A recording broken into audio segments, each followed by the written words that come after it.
Hello बच्चों, आज हम बात करने जा रहे हैं पॉलिनोमियल्स चैप्टर 2 क्लास 10th। तो देखिए, बेसिकली आपने क्लास 9th में आपने पढ़ा होगा पॉलिनोमियल्स क्या क्या होते हैं। Polynomials that is a monomial, binomial, trinomial और फाइनली हम इसे कहेंगे पॉलिनोमियल, जिसकी पावर 3 से ज़्यादा होती है, यानी डिग्री 3 से ज़्यादा होती है पॉलिनोमियल। ओके, इसकी डिग्री कितनी होगी मोनोमियल की? 1 होती है डिग्री इसकी। Degree means highest power of x या highest power of any variables. X का भी हो सकता है, वाई का भी हो सकता है, जेड भी। एक्स वाई जेड क्या होते हैं? वेरिएबल्स होते हैं। ट्राइनोमियल की डिग्री कितनी होती है? 3। और पॉलिनोमियल की होती है मोर देन 3। ओके, लेकिन बेसिकली हमें इस चैप्टर 2 में क्लास 10th में हमें पढ़ना है सिर्फ बाइनोमियल को हम क्या कहते हैं। पॉलिनोमियल हमारे पास कितने तरीके के होते हैं? तो बेसिकली हमें पॉलिनोमियल्स में क्लास 10th में हमें पढ़ना है क्वाड्रेटिक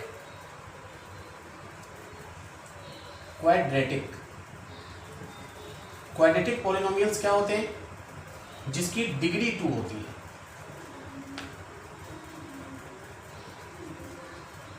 दूसरा होता है हमारे पास क्यूबिक पॉलिनोमियल, जिसकी डिग्री कितनी होती है? हाईएस्ट पावर 3 होती है।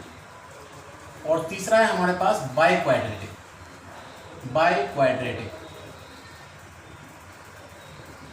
क्वाड्रेटिक की डिग्री कितनी होती है? 4। ठीक है बच्चों, तो हमें बेसिकली इन 3 चीज़ों के बारे में पढ़ना है। और इसका हम क्या करेंगे, आपने जब क्वाड्रेटिक पॉलिनोमियल्स या लास्ट ईयर आपने क्वाड्रेटिक पॉलिनोमियल तो जो आपने फैक्टराइज किया था फैक्टर एंड रिमाइंडर थ्योरम में, तो उसके 2 फैक्टर्स आ रहे थे। अगर डिग्री 2 होगी तो एक्स की 2 वैल्यूज आती हैं, अगर उसका जीरोज निकालते हैं। अगर डिग्री 3 है तो एक्स की 3 वैल्यूज आएंगी। और बाई क्वाड्रेटिक जिसमें डिग्री 4 है तो एक्स की 4 वैल्यूज आती हैं, जिसको हम जीरोज ऑफ पॉलिनोमियल्स कहते हैं। तो कोई भी बेसिकली हम आइए अब हम जानने की कोशिश करेंगे कि क्वाड्रेटिक पॉलिनोमियल क्या होते हैं। Any polynomials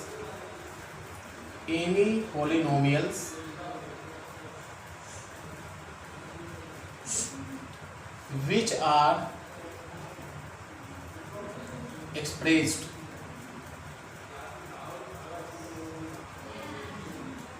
in the form of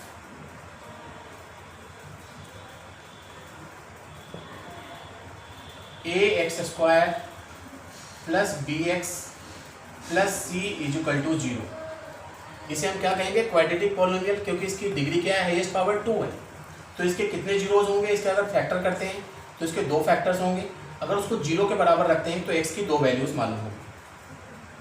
ठीक है बच्चों, दूसरा है हमारे पास क्वाड्रेटिक क्यूबिक पॉलिनोमियल।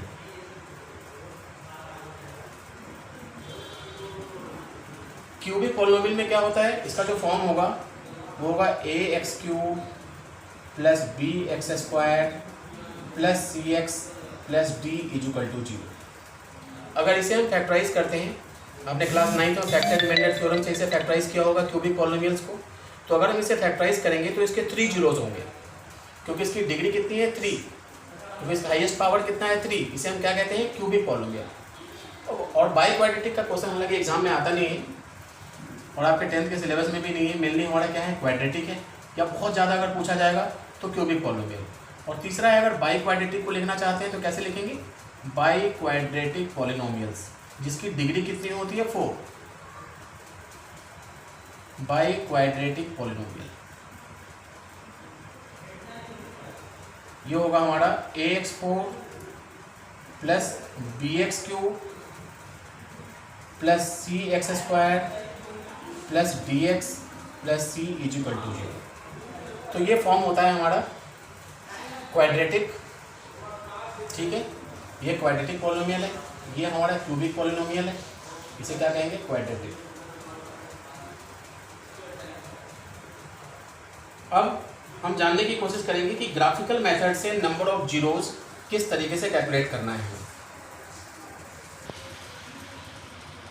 तो देखिए चैप्टर 2 का एक्सरसाइज नंबर 2.1 में हमें क्या करना है, ग्राफ यानी कर्व का एक ग्राफ बना हुआ है, उसे देख करके हमें नंबर ऑफ जीरोस बताना है। जैसे मान लेते हैं कि अगर कोई भी इक्वेशन इस फॉर्म में y = px और ग्राफ इस तरीके का है,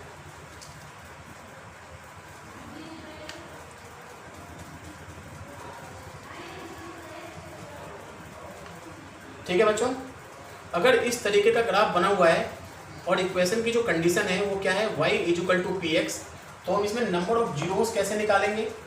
तो नंबर ऑफ जीरोस को कैलकुलेट करने के लिए हमें सिर्फ क्या करना है, एक्स एक्सिस पे देखना है कि एक्स एक्सिस पे कितने हैं, कितने पॉइंट्स हैं, जिस पॉइंट के ऊपर ये कर्व मीट कर रहा है।